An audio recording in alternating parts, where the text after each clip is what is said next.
Hi, my name is Ophelia, and I'm a sculptor, multidisciplinary artist based in Providence, Rhode Island. I grew up in New York, and I went to undergrad in New York. I went to Hunter, and then graduated, and shortly right thereafter came out here to start my graduate degree program. I grew up in specifically Westchester with my parents in a Spanish-speaking household. My parents are Chilean and Peruvian. This surprisingly didn't impact my work as much as many people think it would. As somebody who works a lot in textiles, there are a lot of parallels with the textile community that exists in Peru, and that's something that I actually found out on my own, not through family. Also, crochet was something that wasn't taught to me, but I kind of figured out on my own as well. So it's interesting to see how much of this ingrained cultural aspect is just within me as opposed to something that I was taught. My childhood plays a huge role in my work. A lot of the stuff that I address, or the subject matter of my pieces, is autobiographical in nature as well as very personal. I look at a lot of the ways I see the world and how I came to be in the world through a psychoanalytic lens. I read a lot of literature on psychoanalysis and different theories as to how the mind works and how trauma reacts and responds through and with the body. My biggest influences, oh my God, they change all the time. Mike Kelly has been a long-standing influence in my work. I always kind of come back to him. Louise Bourgeois, of course, is like a staple name for feminist sculptors, especially ones working in textiles. She's really who brought me into psychoanalysis and those integrations with art. Some other artists that I'd say influenced me. I'm really influenced lately by Mandy Alsea. I discovered her work at Lehman Maupin maybe like a year ago, and recently saw one of her talks and started investigating more as to her practice and noticed the parallels in the ways we speak and address our work. So she's been a huge influence as of late. I felt like this kinship and didn't know why, and now that I looked into it, I could see why I was so drawn. Currently, I'm focusing on a new body of work, integrating a lot more collage than I used to, as well as my drawing practice. So I'm embedding those aspects into my work. I'm exploring notions of home and childhood through the perspective of the house, whether it be the childhood house or a dollhouse that I had as a kid, which I've been photographing and working for in reference. I'd say the biggest challenge of being an artist, especially one that's currently in school and so far yet so close from the core of the art world in New York City, is I guess establishing or building those connections and nurturing those connections while being so far apart.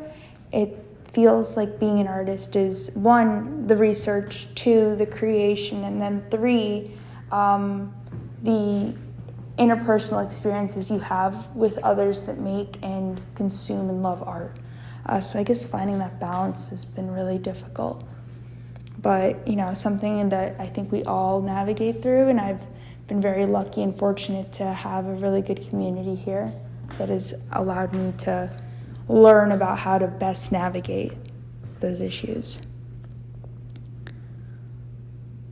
What advice would I give to my younger self? Okay. I'd say for my younger self, God, I wish I kept more things.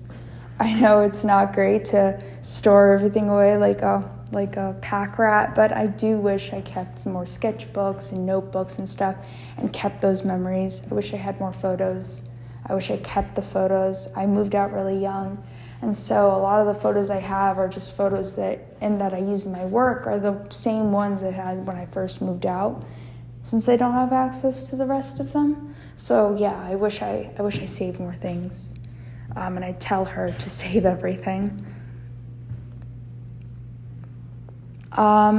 I've tried a bunch of unconventional materials. A lot of my work is super unconventional. I do a lot of sewing into photos, and I use latex a lot. Latex is like the skin of all of my work, really. It kind of comes into every aspect.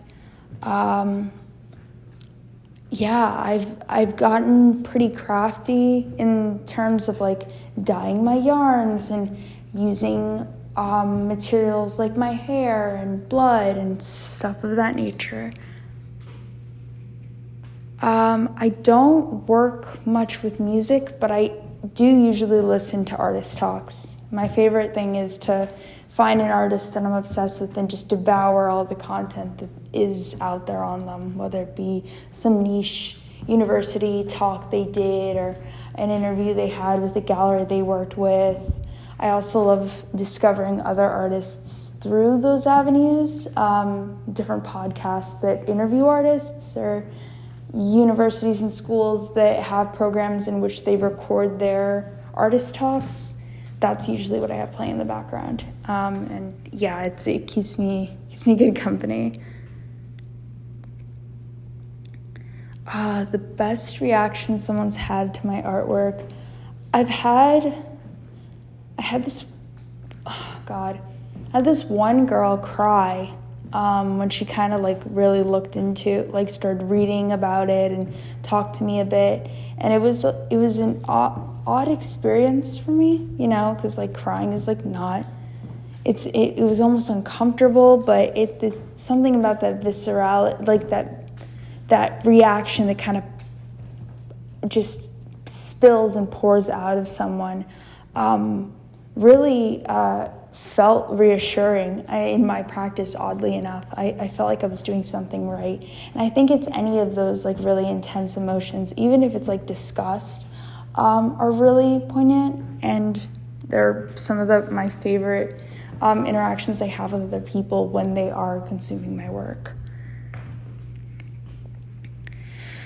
I don't have any hopes for what people take out of my work. I like to think that my work is made for two camps of people that just want to look at it surface level, and people that really need to find something in it. I like to think that my work has a lot of these Easter eggs that those who understand my experiences or resonate with my lived experience can find solace in, but are subtle enough that they don't alienate those who don't necessarily understand my experience or understand the certain aspects and topics that I'm addressing.